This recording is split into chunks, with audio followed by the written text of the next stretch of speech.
আমরা বোরিং করতে গেছিলাম সরকারি যে ওয়াশার গ্যাস লাইন আছে না, গ্যাস লাইনের বোরিং করা লাগে। তারপরে 40 ফিটের মাথায় গেছিল, বালি দোনো সাবতনে চাপ দেওয়া নাকি আটকে রাখছে। পরে 3 ঘন্টার মতো ছিল উনি। তারপরে আমরা বাই করতে পারি না, বহুত চেষ্টা করছিলাম। তারপরে ওই যে আপনার ডেকুয়াইন না, তারপরে আমরা উপর দিয়ে মাটি কেটে তারপর ওপেন করে তারপরে বাই করছি, মাটি চিপাতে না। পরে 3 ঘন্টা পর্যন্ত ছিল ওখানে ওই বাড়ির ভিতরে বওয়া ছিল, কিন্তু ওরা বাই করার চেষ্টা করছি কিন্তু বাই করতে পারিনি। পরে লাস্টে ডেকুয়াইন মাটি কেটে তারপর আমরা বাই করছি।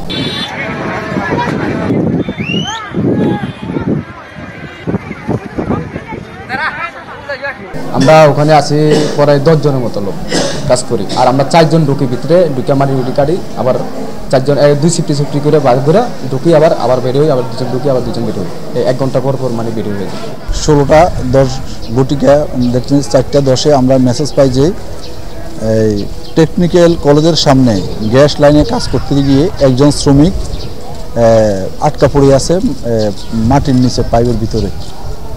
খবর পাওয়ার সাথে সাথে আমাদের একটা ইউনিট ওখানে গিয়ে কাজ শুরু করে।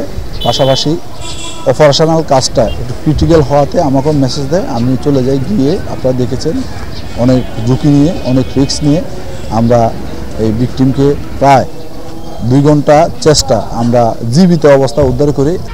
1, 2, 3 ঢাকায় জমি জিতে নিন 100% ক্যাশব্যাক সহ 20 কোটি টাকার পুরস্কার। আমরা যখন ভিতরে তার সাথে কথা বলি এবং শুনতে পাই যে সে জীবিত আসার সাথে সাথে স্থানীয়ভাবে আমরা অক্সিজেন ব্যবস্থা করি। অক্সিজেন দিকে তাকে জীবিত রেখে আমরা তাকে সম্পূর্ণ জীবিত অবস্থা উদ্ধার করতে সক্ষম হয়েছি এবং সিরাজগঞ্জ সদর হাসপাতালে এখানে এনেছি এবং এখানে তাকে আপাতত অক্সিজেন এবং আদার্স যে প্রাথমিক চিকিৎসা সেগুলো দিয়ে তাকে মানে সুস্থতার চেষ্টা করতেছে।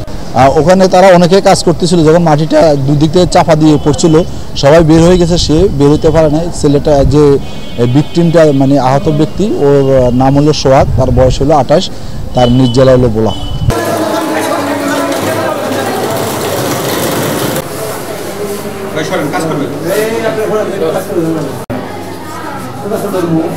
না সমস্যা